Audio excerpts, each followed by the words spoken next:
Boa tarde. Sejam todos muito bem-vindos à Igreja Red. Que alegria receber cada um de vocês aqui.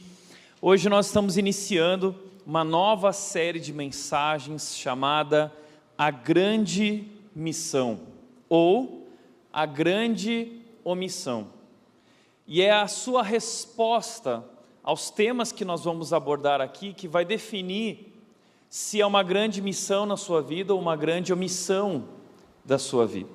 Essa é uma série baseada no livro de Jonas, um livro muito interessante que nós começamos a estudar no dia de hoje. Nós vamos continuar estudando nos próximos 2 domingos. Eu quero te convidar a acompanhar, lendo também o livro de Jonas na tua casa. É um livro pequeno na Bíblia, de apenas 4 capítulos, mas que traz lições incríveis e profundas e extremamente atuais para a nossa vida. E o que eu quero através dessa série, a mensagem que eu quero deixar para você, o que eu gostaria que você guardasse de tudo aquilo que nós vamos aprender, é isso aqui: você foi feito para uma missão. Você foi feito por um propósito. Entenda isso, a sua vida não é um acidente. Você não está nesse mundo porque caiu aqui de paraquedas. A sua vida foi planejada. Nós precisamos entender isso. Você foi criado por Deus e para Deus. E enquanto você não compreender isso, a sua vida jamais fará sentido. É assim que se sentiu e expressa muito bem essa angústia Roberto Freire, quando ele diz o seguinte: a vida para mim não tem qualquer sentido. E ele diz: não pedi e não escolhi de quem, porquê, onde, quando nascer. Da mesma forma, não posso decidir quando, como, onde e de que morrer. Essas coisas me produzem uma sensação de imenso e fatal desespero, uma insegurança existencial permanente. Ou seja, a vida para ele não faz sentido, ele não é capaz de entender, e isso produz nele uma insegurança existencial permanente. Talvez esse seja um dos melhores diagnósticos da humanidade.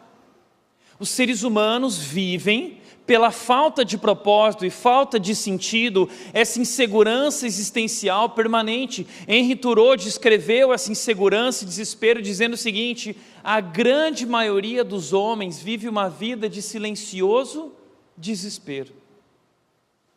E na falta de sentido, nós vamos buscar sentido em qualquer coisa. Nós olhamos para dentro de nós mesmos, nós buscamos essa tal de felicidade, essa tal de realização pessoal, mas entenda uma coisa: a sua missão, o seu propósito é muito maior que sua realização pessoal, sua felicidade, é maior que sua família, que sua carreira, é maior que seus maiores sonhos e ambições. Você não vai descobrir o seu propósito olhando para dentro de si mesmo. Você descobre sua missão e propósito olhando para aquele que criou todas as coisas. O ponto de partida é Deus. Nunca queira descobrir o seu propósito ou a sua missão fazendo perguntas como: o que eu gosto? O que eu quero? Esse é um péssimo ponto de partida. O ponto certo de partida é em Deus, o Criador. Ele te fez. E Deus não age de forma aleatória, Deus faz tudo com exatidão. E Deus te fez por uma razão. Por isso, um dos primeiros versículos que eu aprendi na minha vida e memorizei, foi o primeiro versículo que eu memorizei, e se você nunca memorizou um texto bíblico, está aí um excelente começo. Gênesis, capítulo 1, versículo 1, é o primeiro texto da Bíblia, e esse versículo pequeno traz uma verdade profunda, que move a humanidade. O texto diz: no princípio, Deus criou os céus e a terra. A Bíblia começa da melhor maneira. A Bíblia começa descrevendo a maneira, o ponto de partida para a vida. Porque se nós partirmos do ponto de partida de que não há um Deus, se nós partirmos da ideia de que o universo é aleatório, que tudo é uma imensa coincidência, então, se não houvesse um Deus criador, então se não há, o universo não tem dono. E se o universo não tem uma razão de ser e um dono que o criou, o universo também não tem ordem. É tudo aleatório. O universo também não teria propósito. Ou seja, cada um decidiria o que fazer com a sua própria vida. Como diz a frase, não existe certo ou errado, existe o que é bom para você. Essa frase reflete isso, uma vida sem o Criador, uma cosmovisão sem Deus. Como disse Leandro Carnal, nós somos meros átomos perdidos no universo, uma vida sem sentido. Mas Gênesis capítulo 1 diz que há um Deus, e esse é nosso ponto de partida. Então, se há um Deus, há também um dono no universo. Há alguém que criou todas as coisas e criou por uma razão e estabeleceu em todas as coisas uma ordem. E tudo foi criado por um propósito. Tudo foi criado por uma razão. Então, se nós queremos encontrar o sentido da vida, o significado da vida, nós precisamos olhar para aquele que formou e criou todas as coisas. E o que eu acho legal é que esse Deus, a Bíblia, Deus se revela através da Bíblia falando quem nós somos e quem Ele é. Em Efésios 2, capítulo 10, há um versículo que eu gosto muito que diz: pois somos obra-prima de Deus, criados em Cristo Jesus, a fim de realizar as boas obras que Ele de antemão planejou para nós. Esse texto está falando sobre nós que somos cristãos, aqueles que já conheceram o amor de Jesus. E se você ainda não é, você está convidado a ser. O amor de Deus, ele foi derramado em favor de todos, e você pode se render a esse Deus e conhecer Jesus. Porque quando nós conhecemos Jesus, a Bíblia diz que a nossa vida se torna uma nova vida, uma nova criação. É o que o texto está dizendo, pois somos obra-prima de Deus. A palavra aqui, obra-prima, é a palavra poema no grego, de onde vem a nossa palavra poema. Nós somos esse poema de Deus. Deus, ele fez uma nova criação, porque a antiga criação o desobedeceu e sofreu as consequências, a morte. Então Jesus Cristo vem para morrer, para fazer uma nova criação. Nós somos essa nova criação. Nós somos essa história que Deus está escrevendo como um poema para expressar através de nós o seu amor para o mundo. O que Deus fez em nossas vidas tem um propósito. Deus não nos fez somente para que a gente possa, depois dessa vida, viver uma outra vida. A verdade do cristianismo é que nós somos chamados por um propósito, uma missão específica. E qual é esse propósito e missão? A missão de Jesus Cristo, nós somos criados em Cristo Jesus o propósito é a fim de realizar as boas obras que Ele de antemão planejou para nós. Deus planejou para nós uma missão, um plano, um propósito para a nossa vida muito antes de nós termos nascido. A sua vida foi escrita muito antes de você vir a esse mundo. Deus tem boas obras, e aqui no original boas obras é a palavra agathos ergon, que significa trabalho excelente. Deus tem um trabalho excelente, Deus tem uma missão incrível para as nossas vidas. E essa missão não é sobre mim, não é sobre você, não é sobre nossa felicidade, mas é sobre servi-lo, é sobre levar o nome dele ao mundo. E por isso é tão importante nós descobrirmos essa missão, conhecer essa missão, porque quando nós entendemos qual é esse propósito e missão, então a vida ganha sentido.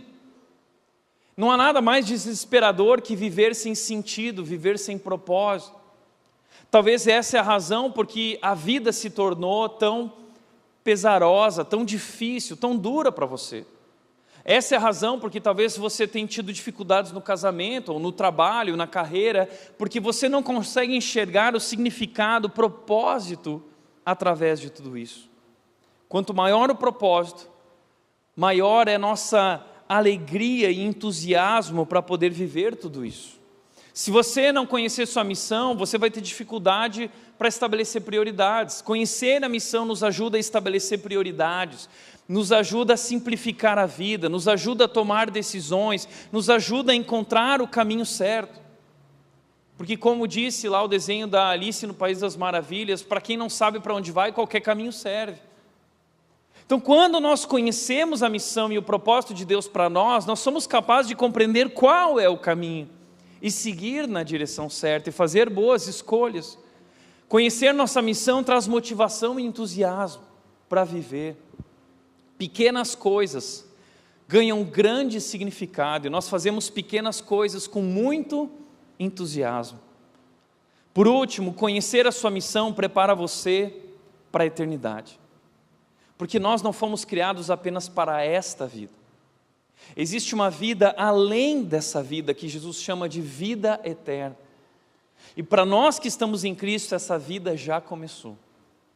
Nós começamos a viver aqui e agora, para essa vida que se torna plena e perfeita depois da morte, essa vida ali e além.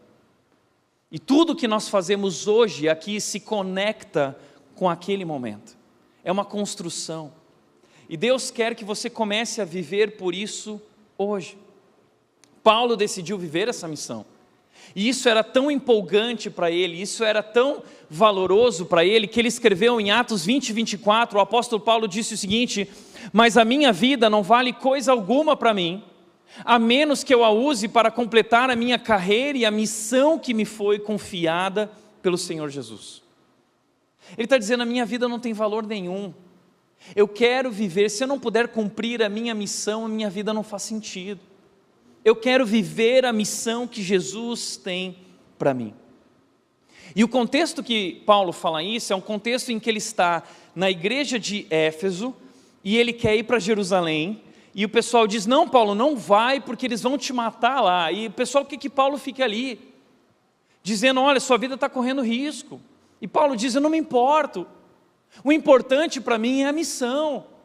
O importante para mim é cumprir a tarefa que Deus me deu. Você sabia disso? Que um dia nós estaremos diante de Deus e nós prestaremos conta da nossa missão?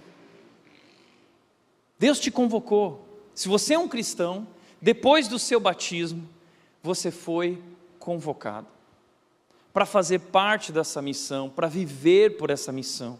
E um dia, nós prestaremos contas. E Deus vai dizer se fomos servos fiéis ou não, se nós vivemos essa missão. Então a pergunta que eu quero levantar é a seguinte: qual é a missão? Através dessa série, o que eu gostaria de responder é: qual é essa missão? E nós vamos aprender sobre essa missão olhando para a vida de Jonas, o profeta Jonas. Jonas é considerado um dos profetas menores no Antigo Testamento, não porque ele era menos significativo, mas porque é um livro pequeno, de apenas 4 capítulos. E como eu disse, esse livro pequeno traz lições extremamente atuais e profundas para a nossa vida, para os nossos dilemas de hoje. E eu quero te convidar a olhar para essa história que aconteceu há mais ou menos 2.800 anos atrás e descobrir como nós somos parecidos com Jonas. Quero te ajudar a descobrir o Jonas que há dentro de você, assim como há um Jonas dentro de mim. E essa história é uma história sobre conhecer quem nós somos, reconhecer quem nós somos e descobrir quem Deus realmente é, descobrir o seu grande amor. Agora, uma das crises sobre a história de Jonas é o peixe. Você sabe, a história de Jonas é conhecida. Jonas foi engolido por um peixe, ficou lá por 3 dias e 3 noites. E isso para nós é um absurdo, né? Existem histórias que foram inspiradas no livro de Jonas, que é Moby Dick, que é o Pinóquio. Eles estiveram dentro de um peixe também, nessas histórias. E a gente pensa que Jonas é uma história como essas, uma história fictícia. Mas eu gostaria de propor que essa não é uma história fictícia. Na verdade, os maiores estudiosos e teólogos dizem e acreditam que essa é uma história real, uma narrativa literal. E eu quero te convidar a enxergar essa história como uma narrativa literal. Veja só que interessante, recentemente um homem, a CNN, no mês de junho desse ano, lançou uma reportagem sobre esse homem que foi engolido por uma baleia e depois foi cuspido lá nos Estados Unidos. Se você entrar na CNN, você vai encontrar essa reportagem. Aliás, não somente ele, mas você vai encontrar inúmeros casos no Google de pessoas que foram engolidas por baleia no mar. Cuidado quando você for para a praia, tá legal? Agora, uma coisa que eu acho interessante das histórias bíblicas é que às vezes a gente tem dificuldade de acreditar. E por que a gente tem dificuldade de acreditar num homem que foi engolido por uma baleia, se a Bíblia conta tantas outras histórias sobrenaturais? A Bíblia fala sobre um povo que atravessou o Mar Vermelho. Deus abriu o Mar Vermelho em duas paredes, uma de cada lado, e eles atravessaram em terra seca. Veja que absurdo. É como aquele menino que foi na escola bíblica dominical, e ele estava aprendendo sobre essa história, a saída do povo do Egito, fugindo do faraó, e ele chegou em casa e a mãe perguntou: filho, me conta, o que você aprendeu hoje lá na igreja? E aí o filho virou para a mãe e disse: olha mãe, hoje eu aprendi que Moisés fugiu com o povo e eles chegaram na frente do mar e não tinha para onde correr. E atrás vinha o exército do faraó, com todos os seus soldados furiosos querendo destruir o povo. E aí a mãe: nossa filho, que legal. E aí o que aconteceu? Ele disse: olha mãe, Moisés mandou um rádio lá para o exército, e o exército veio sobrevoando o mar, e eles metralharam e bombardearam todo o exército egípcio. Aí a mãe virou para o filho e falou assim: filho, foi isso mesmo que aconteceu? E o filho disse: não mãe, mas se eu te contar a verdade, você não vai acreditar. Às vezes a gente age da mesma maneira com as histórias bíblicas. Mas o que é um homem engolido por um peixe, cuspido, diante de um mar que é aberto? A Bíblia também nos conta a história de 3 homens que entraram numa fornalha e eles não se queimaram, nem um fio de cabelo se queimou. A Bíblia fala sobre Daniel, que entrou na cova de leões famintos e nenhum leão o devorou. A Bíblia nos fala sobre um homem que subiu na cruz e foi morto e ressuscitou depois de 3 dias. Se Deus pode ressuscitar alguém como ressuscitou Jesus Cristo, Deus pode fazer qualquer coisa. E essa é uma das verdades que nós vamos aprender na história de Jonas. Deus controla tudo. Deus tem controle sobre o mar, Deus tem controle sobre os peixes, Deus tem controle sobre tudo o que acontece na terra. Ele é um Deus soberano, um Deus poderoso, um Deus onipotente. Inclusive, Jesus em Mateus capítulo 12, versículo 40, descreve Jonas como um personagem real. Ele diz: assim como Jonas passou 3 dias e 3 noites no ventre do grande peixe, o Filho do Homem ficará 3 dias e 3 noites no coração da terra. Ao longo da nossa série você vai descobrir que a história de Jonas tem muito a ver com a história de Jesus na cruz também. Por isso, eu quero te convidar a olhar para essa história e ler esse texto junto comigo. Nós vamos começar em Jonas capítulo 1, tá bom? Jonas capítulo 1, nós vamos ler do versículo 1 ao versículo 17, são bastantes versículos, e eu sei que você não fez devocional essa semana, você está muito desleixado nisso, então nós vamos ler agora, compensar a semana inteira, lendo esse texto bíblico juntos, tá bom? O texto diz o seguinte: o Senhor deu esta mensagem a Jonas, filho de Amitai: apronte-se e vá à grande cidade de Nínive, anuncie meu julgamento contra ela, pois vi como seu povo é perverso. Jonas se aprontou, mas foi na direção contrária, a fim de fugir do Senhor. Desceu ao porto de Jope, onde encontrou o navio que estava de partida para Tarsis. Comprou a passagem, embarcou para Tarsis, a fim de fugir do Senhor. O Senhor, porém, enviou sobre o mar um vento forte, caiu uma tempestade tão violenta que o navio estava prestes a se despedaçar. Com muito medo, os marinheiros clamavam a seus deuses para que os socorressem e lançavam a carga ao mar para deixar o navio mais leve. Então a tripulação tirou sortes para ver qual deles havia ofendido os deuses e causado a terrível tempestade. Quando tiraram as sortes, elas indicaram que Jonas era o culpado. Por que essa terrível tempestade veio sobre nós? Perguntaram. Quem é você? Qual é a sua profissão? De onde você vem? Qual é a sua nacionalidade? Jonas respondeu: sou hebreu e adoro o Senhor, o Deus dos céus, que fez o mar e a terra. Os marinheiros ficaram apavorados quando viram isso, pois Jonas já havia lhes contado que estava fugindo de Deus. E eles perguntaram: por que você fez uma coisa dessas? Visto que a tempestade piorava cada vez mais, perguntaram-lhe: o que devemos fazer com você para que a tempestade se acalme? E Jonas respondeu: joguem-me ao mar, e ele voltará a ficar calmo. Eu sei que essa terrível tempestade é culpa minha.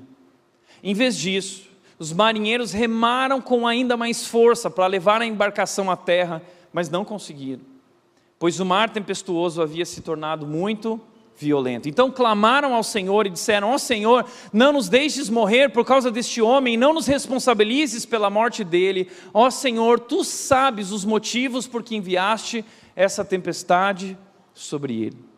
Depois, os marinheiros pegaram Jonas e o lançaram ao mar, e no mesmo instante a furiosa tempestade se aquietou.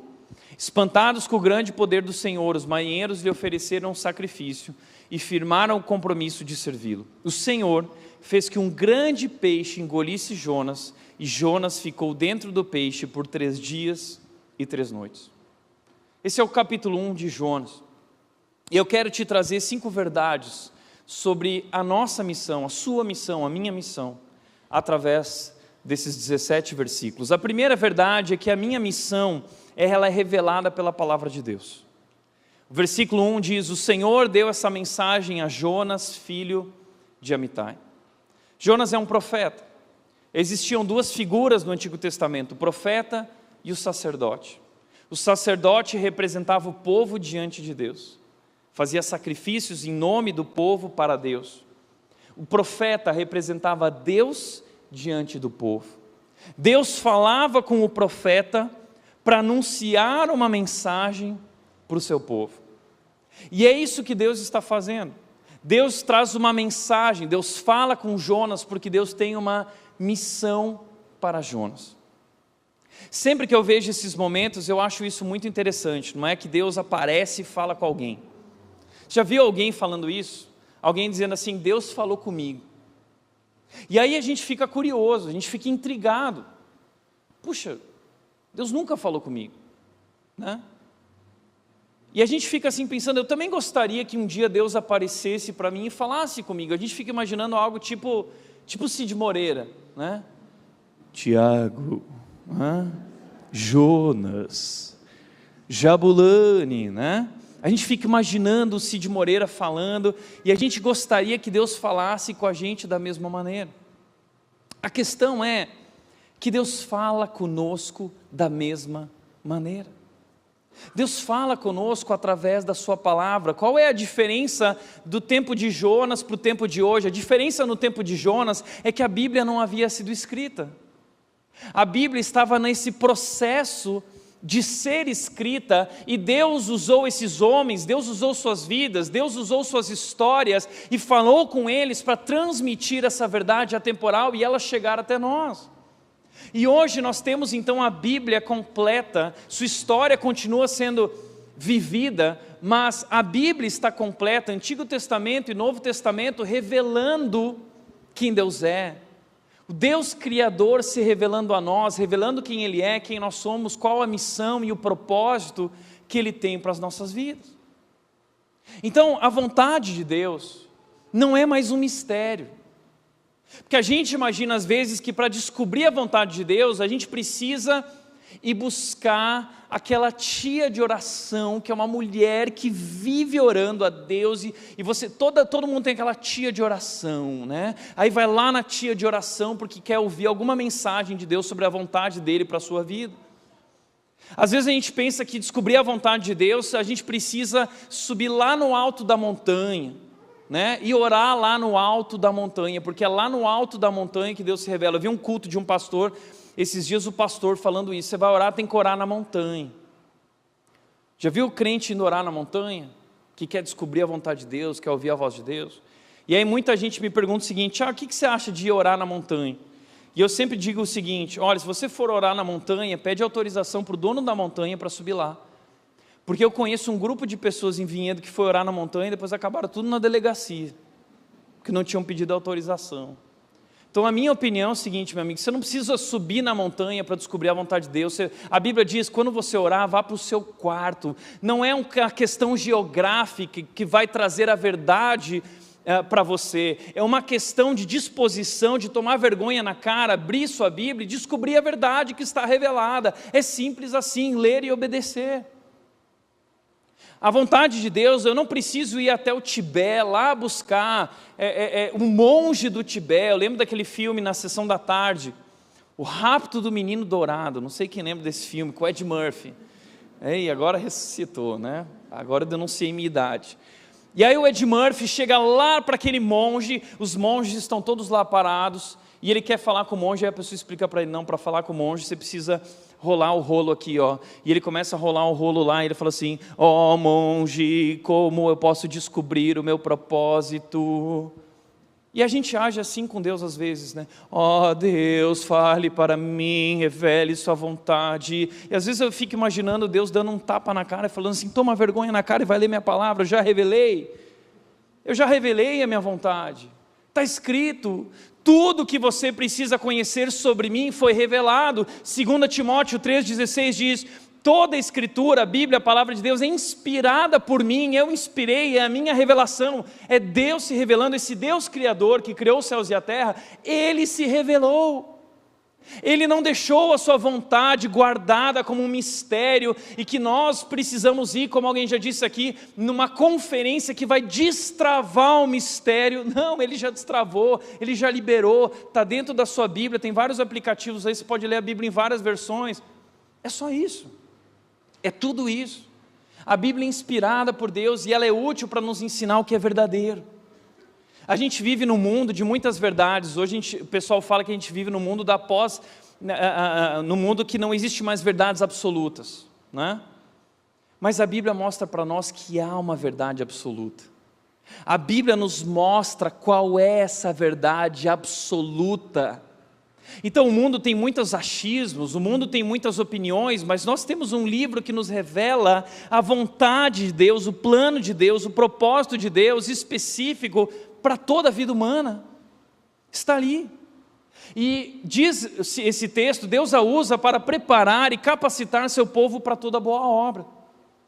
Então, se você quer descobrir sua missão, se você quer se preparar para a sua missão, se você quer se capacitar para servir a Deus, basta ler a Bíblia nos prepara, a Bíblia nos molda, a Bíblia nos mostra e revela qual é o plano de Deus.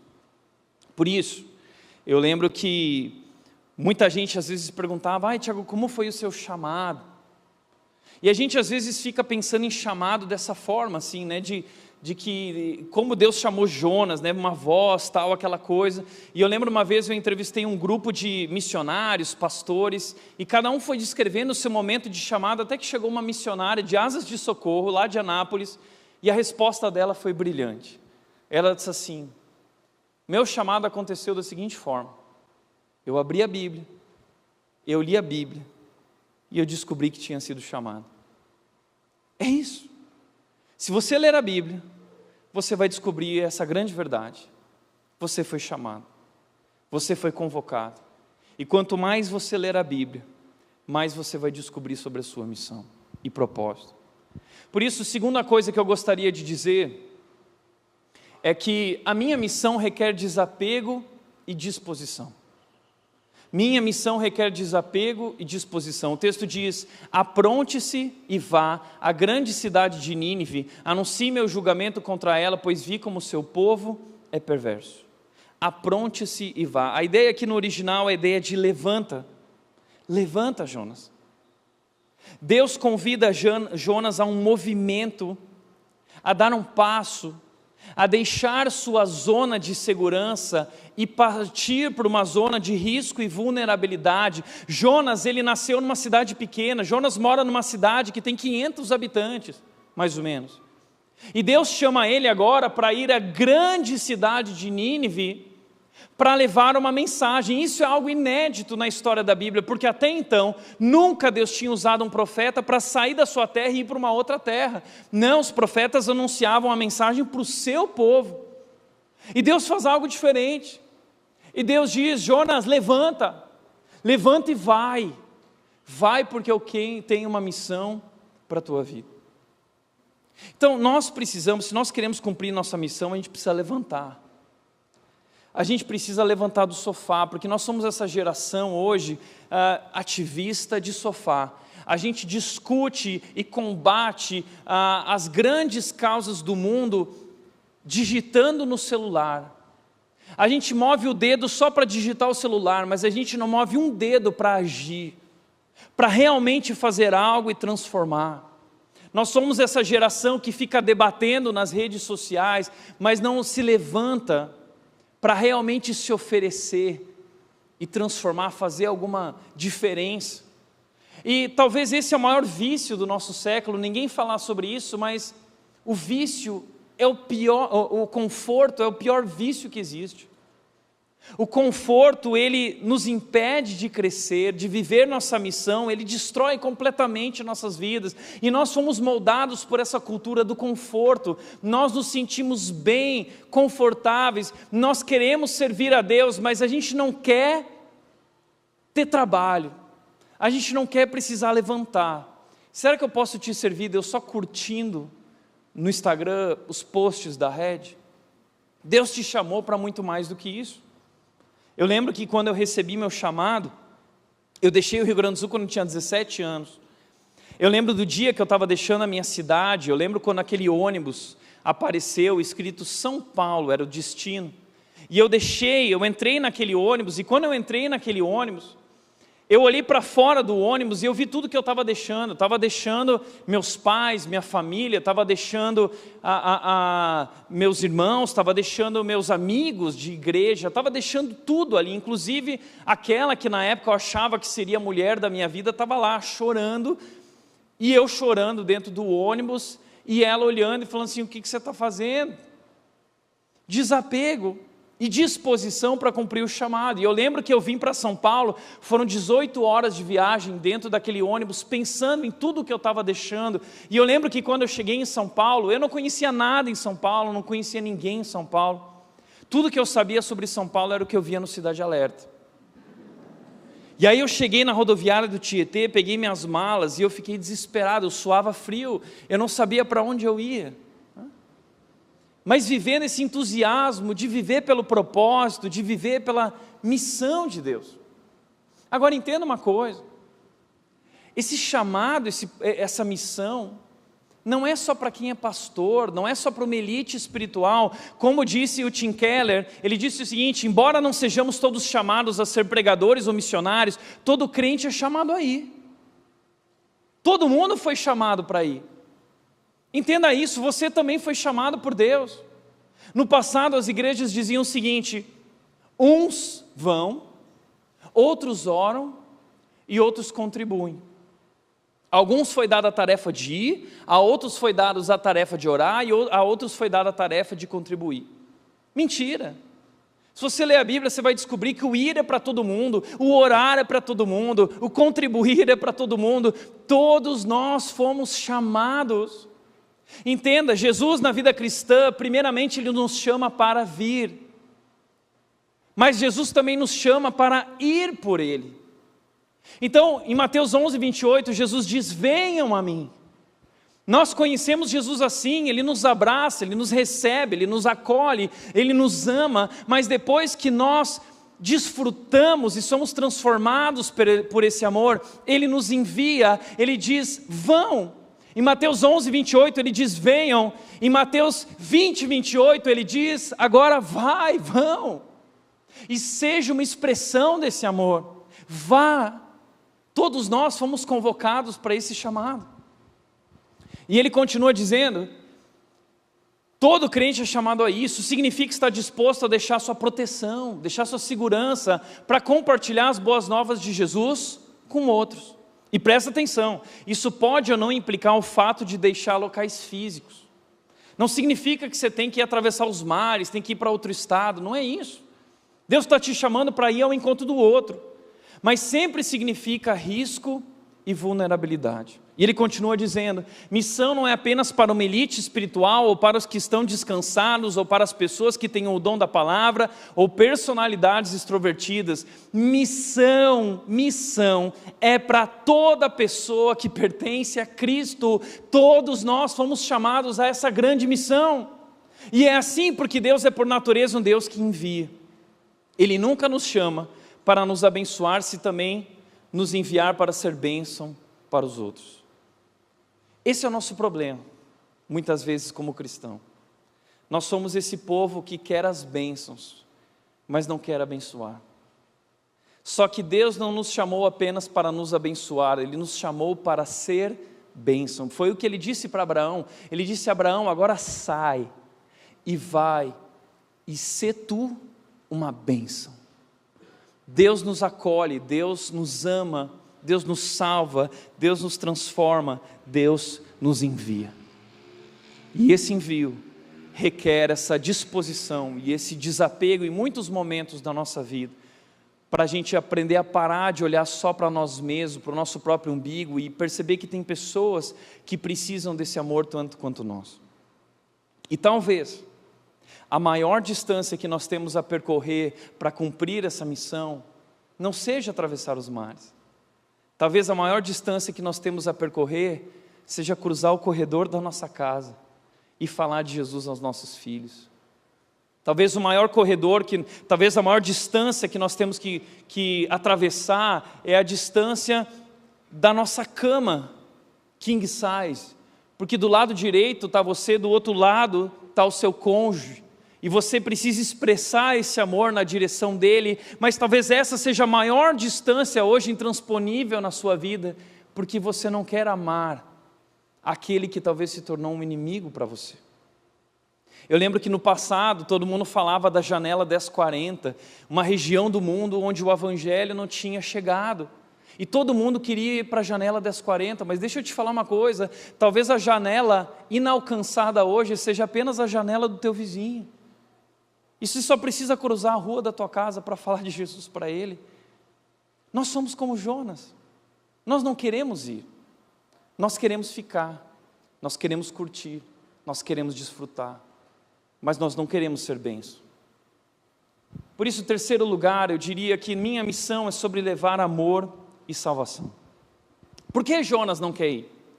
Veja, o texto diz: agora vá e anuncie meu julgamento contra ela. O que Deus quer dizer com isso? Por que Deus quer mandar um julgamento para a cidade de Nínive? Porque a cidade de Nínive é uma grande cidade, uma cidade suntuosa, maravilhosa, mas uma cidade extremamente cruel. E a mensagem é uma mensagem de julgamento, porque Deus não quer destruir esse povo.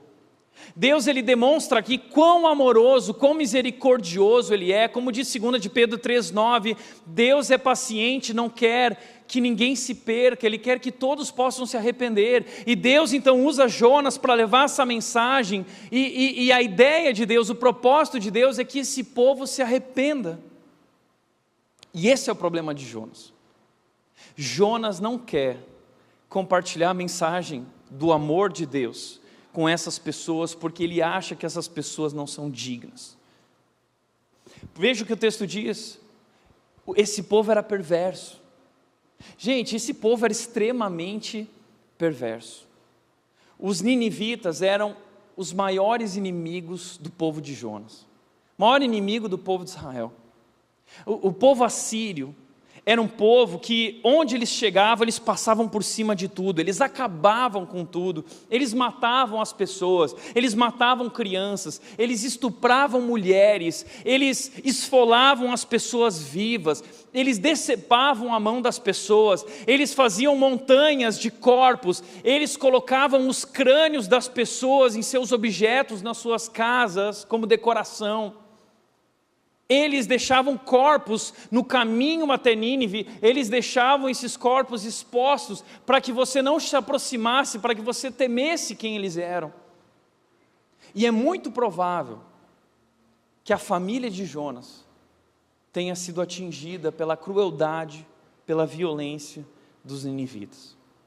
Então não sejamos tão apressados em julgar Jonas, porque nós muitas vezes somos como Jonas quando nós olhamos para a maldade de determinados grupos ou pessoas e nós achamos que essas pessoas não merecem o amor de Deus, e por um momento nós achamos que nós não somos tão ruins quanto essas pessoas, porque afinal de contas nós temos essa classificação de bondade, e nós somos ruins, mas não tão ruins quanto aquele. Então, eu sou alvo do amor de Deus, mas eles não merecem o amor de Deus. Jonas é alguém que se acha. Jonas é um orgulhoso que ainda não entendeu quem realmente é. E ele não quer pregar o amor de Deus para esse povo perverso. Ele não quer pregar porque ele acha que essas pessoas realmente não merecem. Aliás, hoje, onde era Nínive, existe a cidade de Mossul, no Iraque, a terceira maior cidade do Iraque. E se você for hoje para o Iraque, você vai ver as ruínas de Nínive ainda estão lá, e Mossul é hoje uma das cidades mais violentas do mundo. E pasme, hoje de manhã nós tínhamos um casal aqui, que está indo em fevereiro morar em Mossul para abrir uma igreja, porque não existe nenhuma igreja evangélica em Mossul. Uau! Pregar amor e salvação para aquele povo que nós olhamos na televisão e nós julgamos. Eles vão pregar o amor de Deus e arriscar suas vidas em nome do amor de Deus. Mas é isso, esse é o nosso chamado. É uma missão sobre levar esse amor àqueles que não merecem. Nós somos chamados a amar o que não pode ser amado. Nós somos chamados a perdoar o imperdoável. O nosso Deus é um Deus assim. Ele ama o que não pode ser amado. Ele perdoa o que é imperdoável. Ele é um Deus que diz: orem por aqueles que os perseguem, abençoem aqueles que causam mal a vocês, ofereçam a outra face. Jonas não conhece esse Deus. Jonas acha que o Deus dele é aquele Deus que passa por cima de tudo e de todos, e quem não se enquadrar está fora, não é? Deus acima de tudo, e quem não se enquadrar, pula fora, cai fora. Esse é o problema. Aliás, Jonas é um Jeroboínio, que o rei de Israel era Jeroboão, e Jonas é um nacionalista, ele é um patriota. Eu não vou pregar o amor de Deus para aquelas pessoas que pensam diferente de mim, que agem diferente de mim. Elas não merecem um amor de Deus. Jonas não quer fazer isso jamais. E é por isso que nós chegamos no nosso quarto ponto. Minha missão pode ser assustadora no início. Jonas se aprontou. Jonas cumpriu a ordem, ele se levantou. Mas ele fez isso e foi na direção contrária, a fim de fugir do Senhor. Ele fugiu. E deixa eu te mostrar isso no mapa para você entender como essa história até parece de certa forma cômica. Porque Jonas foi chamado, aqui é o mapa do Egito e da região da Palestina, e aqui nós temos a região de Israel, e Jonas foi chamado para ir para Nínive, cerca de 800 quilômetros a oeste, um pouco acima. Mas Jonas, ele vai na direção contrária. Ele vai para Tarsis. Ele anda 3.500 quilômetros mais ou menos para ir para essa região do sudeste da Espanha, que era uma região litorânea, era considerado um paraíso, era um encanto, um lugar de muitas riquezas. Mercadantes iam com seus navios lá para buscar ouro e utensílios e animais exóticos. A Bíblia fala que Salomão enviava seus navios para Tarsis e voltava com uma série de ouro e animais exóticos para os seus palácios. Então todo mundo ouvia falar de Tarsis. Tarsis era Cancún da época de Jonas. Eu não quero servir a Deus em Nínive não, eu quero ir curtir minha vida, eu quero ser feliz. Deus, eu quero ser feliz, Deus. Você está atrapalhando a minha felicidade, Deus, que plano é esse? Que plano é esse? Não é assim que a gente se sente às vezes com Deus? Parece que o plano de Deus não é tão bom quanto o nosso plano. E quando o plano de Deus entra em choque, entra em conflito com o meu plano e a minha vontade, eu sou capaz de romper com Deus, porque Deus não é um Deus que me faz feliz. A gente começa a duvidar da bondade de Deus. E aí a gente começa a questionar a Deus, como às vezes as pessoas falam, por exemplo, deixa eu dar um exemplo, Jeremias 29:11, sabe esse texto? A gente sempre fala, quando alguém está sofrendo, a gente vai lá e fala assim: porque eu é que sei os planos que tenho para vocês, planos de fazê-los crescer de bem e não de mal, para lhes dar o futuro pelo qual anseiam. Eu é que sei os planos que tenho para vocês. Todo pastor fala isso. Agora o que ninguém fala é em qual ocasião Deus disse isso. Sabe em que ocasião Deus disse isso? quando Deus estava revelando que ia mandar o povo dele para a Babilônia. Deus está falando assim: eu vou mandar vocês vão se tornar escravos, vocês vão viver no exílio lá na Babilônia, vocês vão perder casa, vão perder tudo que vocês têm, vocês vão lá servir eles como escravos. É isso que Deus está falando. E aí Deus diz: eu é que sei os planos que tenho para vocês, planos de bem. E nós começamos a questionar muitas vezes a Deus, porque para nós passar pelo exílio, passar pelo sofrimento, passar pela tempestade não faz sentido. Mas o que nós não entendemos é que Deus usa tudo isso para nos despertar, para nos fazer voltar para Ele, para revelar quem nós somos, porque nós somos cegos, nós não enxergamos quem nós somos. E assim é na vida de Jonas. Deus vai permitir tempestades na vida de Jonas para que ele possa acordar do seu sono profundo, para que ele possa descobrir, encontrar consigo mesmo quem ele realmente é, e então ele poder de uma vez por todas compreender quem é o Deus dele, que até hoje ele não entendeu. Ele vive por um Deus que ele idealizou, mas que não é o verdadeiro Deus. Por isso, como disse Tim Keller, uma das principais razões que nos leva a confiar tão pouco em Deus é porque confiamos demais em nossa própria sabedoria. Acreditamos saber bem melhor que o próprio Deus como a nossa vida deve caminhar e o que nos fará felizes. Eu sei melhor que Deus. Então nós vivemos esse dilema de Jonas. Jonas foi chamado, nós fomos chamados para ir para Nínive. Nós não pensamos no nosso conforto. A gente pensa primeiro em obedecer a Deus e fazer a vontade dele. Mas a verdade é que nós somos como Jonas porque nós queremos uma vida cristã em Tarsis. Então, o dilema que nós vivemos é o dilema da minha vontade, os meus planos, versus a vontade de Deus. Esse é o grande conflito que todos nós estamos vivendo, e talvez você está vivendo esse conflito hoje. Deus está te chamando, Deus te pediu para fazer algo, e você não quer fazer. Deus te pediu alguma coisa que você não fez? Você está fugindo de algo? Está fugindo dos problemas? Está fugindo do teu casamento?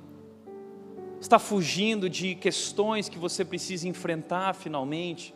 Do que você está fugindo? E por que você está fugindo? A pergunta que eu quero deixar aqui para você é: o que é a sua Nínive? Ou quem é a sua Nínive? E Nínive aqui pode ser alguém que te feriu, alguém que te machucou, alguém que foi cruel com você, alguém que não teve dó de você, passou por cima de você. Mas agora Deus te chama para amar, perdoar. Nínive pode ser o teu marido, que talvez ao longo dos conflitos no casamento se tornou teu inimigo. Tua esposa, que talvez ao longo do tempo, aquela que era tua grande parceira, se tornou sua inimiga, e vocês estão vivendo esse conflito, e Deus te chama para sair de si mesmo, porque talvez essa é a maior distância que nós tenhamos que percorrer, sair de dentro de si mesmo, e amar o que não pode ser amado, e perdoar o imperdoável, porque foi exatamente isso que Jesus fez por nós. E que você continua fugindo, porque você acha que é mais fácil fugir do que encarar.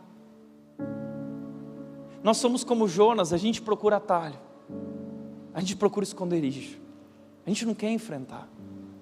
Mas entenda de uma vez por todas, o meu último ponto é: fugir da missão trará consequências ruins. Veja o que diz o texto: Jonas se aprontou, mas foi na direção contrária, a fim de fugir do Senhor. Quais são as consequências? Primeira consequência: a desobediência nos leva ao fundo do poço. Diz que Jonas então se levantou, foi para Jope, e lá em Jope ele desceu para Jope, e ele compra uma passagem para ir para o destino mais longe que havia naquela época, porque ele acha que assim ele consegue fugir de Deus, escapar de Deus. se esconder de Deus. Mas o que Jonas vai descobrir nessa história é que não dá para brincar de esconde-esconde com Deus. Às vezes a gente age assim como Jonas, como nossos filhos. A gente está brincando de esconde-esconde com eles põem a mão na frente, eles acham que estão se escondendo, e assim é Jonas. Ele acha que consegue se esconder. E é tola toda tentativa de tentar escapar ou fugir de Deus, como o salmista disse no Salmo 139, ele disse no versículo 7, para onde eu poderia escapar do teu espírito? Como eu poderia fugir da tua presença? Se eu subo ao céu, lá estás. Se eu faço minha cama na sepultura, lá estás também. Se eu subir com as asas da alvorada, tu estarás lá. Se eu fizer minha morada no extremo, na extremidade do mar, ali também a tua mão me guiará e me susterá. Ele é um Deus onipresente, Ele é um Deus onipotente, e não há nada que nós possamos fazer para escapar da sua presença, escapar da sua soberania, escapar do seu poder e escapar do seu amor. Mas o problema é que quando Jonas toma a decisão de ir e fugir, a vida dele vai por água abaixo. Fugir de Deus é ladeira abaixo. E se você pegar o texto, eu quero te convidar essa semana a ir para o texto, você vai ver quantas vezes existe a palavra desceu. Jonas desceu para Jope, depois Jonas desceu para o fundo do navio onde ele foi dormir, depois Jonas desceu para as maiores profundezas do mar, onde ele foi engolido por um peixe. A vida dele foi ladeira abaixo.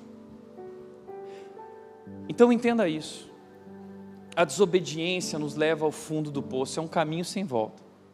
Segundo lugar, como diz Billy Graham também, toda vez que o homem pensa em navegar para longe de Deus, o diabo tem sempre um barco pronto. Já viu isso? É tão fácil fugir de Deus aparentemente, porque sempre que a gente quer fazer algo que a gente não devia fazer, parece que tudo corrobora, tudo ajuda, tudo colabora. Você está fugindo do teu casamento e surge lá uma oportunidade. O diabo sempre tem um barco pronto para te levar, te fazer navegar para longe de Deus.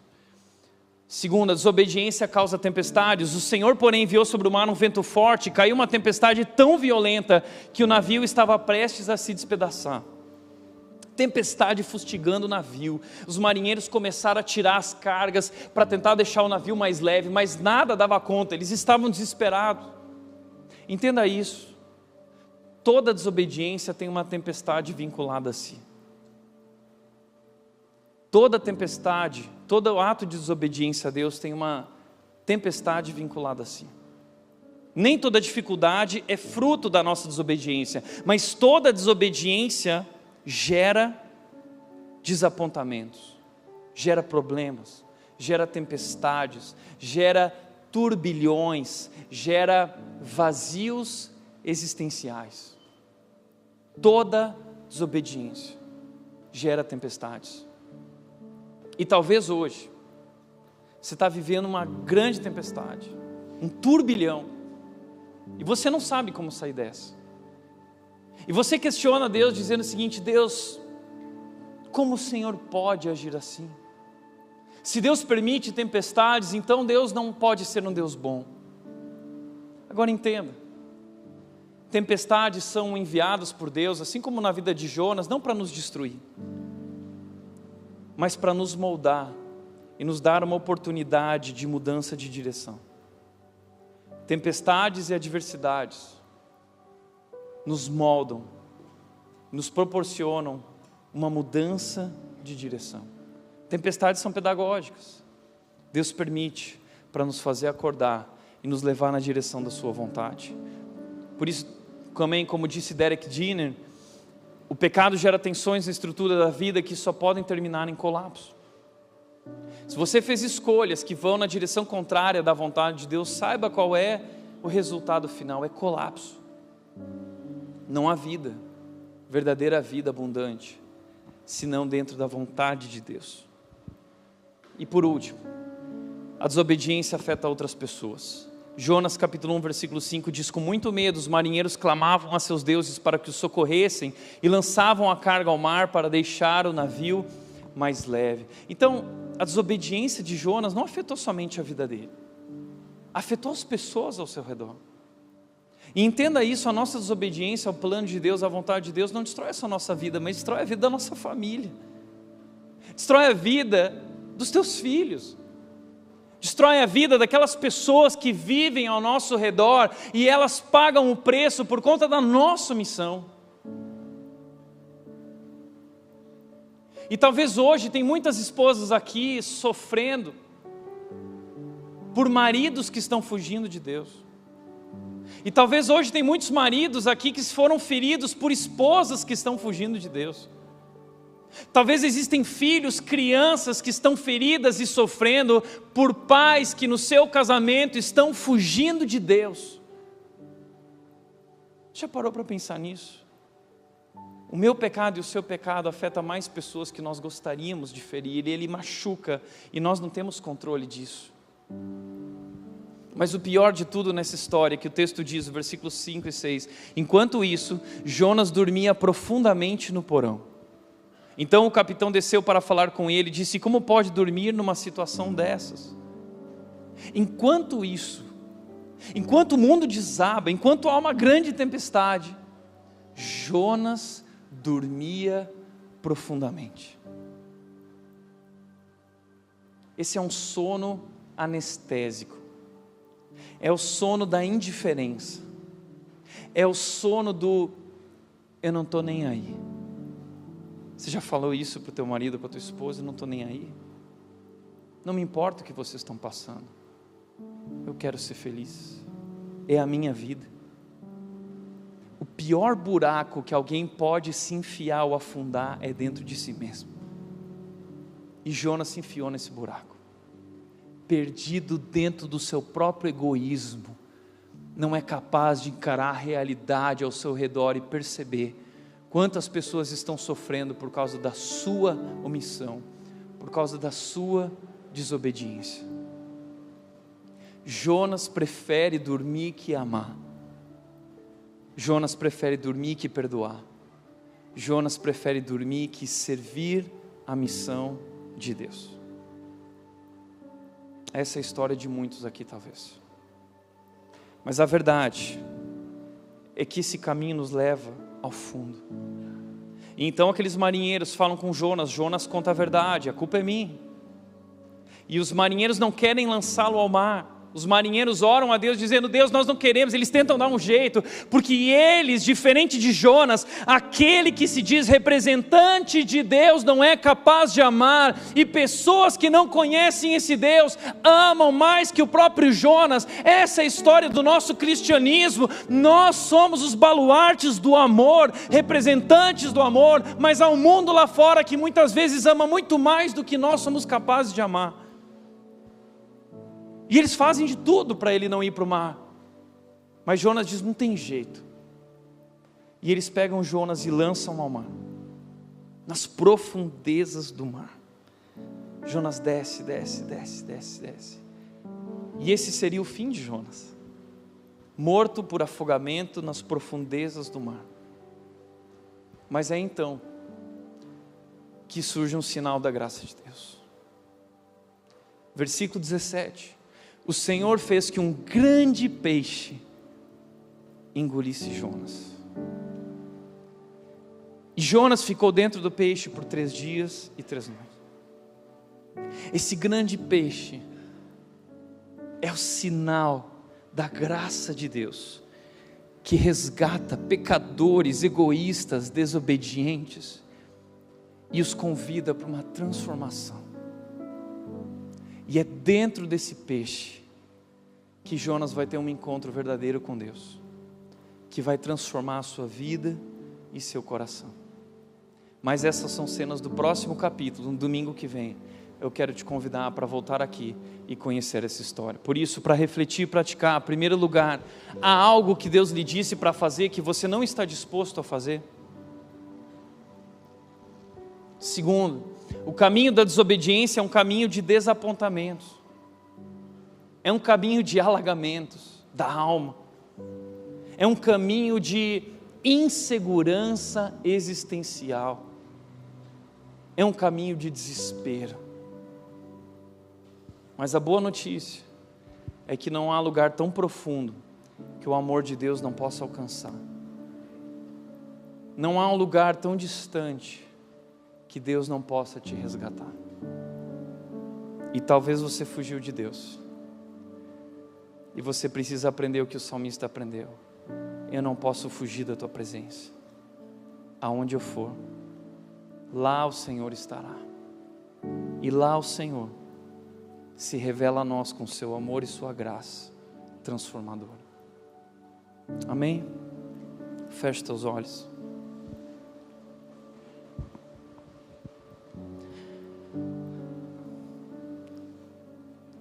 Pai, quando nós ouvimos histórias como essa, parece que escamas caem dos nossos olhos e nós somos capazes de enxergar o que antes não víamos. Quão pecadores, quão perdidos nós estamos. Há um Jonas dentro de cada um de nós. E ao longo da nossa vida nós vamos nos enfiando nesse buraco dentro de nós mesmos. E perdemos a capacidade de amar e perdoar. E não vivemos a missão, a convocação que o Senhor nos deu. Ao invés de representarmos a tua vontade, nós só representamos a nossa vontade, o nosso desejo, a nossa realização pessoal, porque somos tão egoístas. Mas Deus nos ajuda a acordar do nosso sono profundo, como Jonas acorda. Que seja por meio de tempestades, Deus, mas que o Senhor nos acorde, que o Senhor nos chacoalhe, para que nós possamos mudar a nossa direção e possamos seguir na tua direção, na direção da tua vontade. Assim nós oramos, Deus, em nome de Jesus, amém. Amém.